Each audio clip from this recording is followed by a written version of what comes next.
ஒரு முறை ஒரு ஊருக்கு அப்படிதான் கொடியேற்ற சென்றேன். 6 மணிக்கு கொடியை எடுத்துச் சென்றார்கள். எப்பொழுது திருப்பலி என்று கேட்டேன். பங்கு தந்தையிடம் 6:30 மணிக்கு திருப்பலி ஆரம்பிக்கும் என்று சொன்னார்.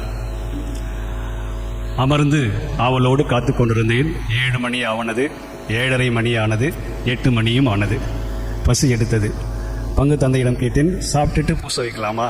அது உங்கள் இஷ்டம் ஃபாதர், நான் பூச முடிஞ்சுதான் சாப்பிடுவேன் அப்படின்னு சொன்னார்.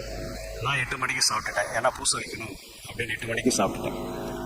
மீண்டும் காத்து கொண்டிருந்தோம். 8:30 மணிக்கு தான் கொடி உள்ளே வந்தது. 9 மணிக்கு பூசை ஆரம்பித்தேன். நான் பிரசங்கம் ஆரம்பிக்கும் போது மணி 10 மணி.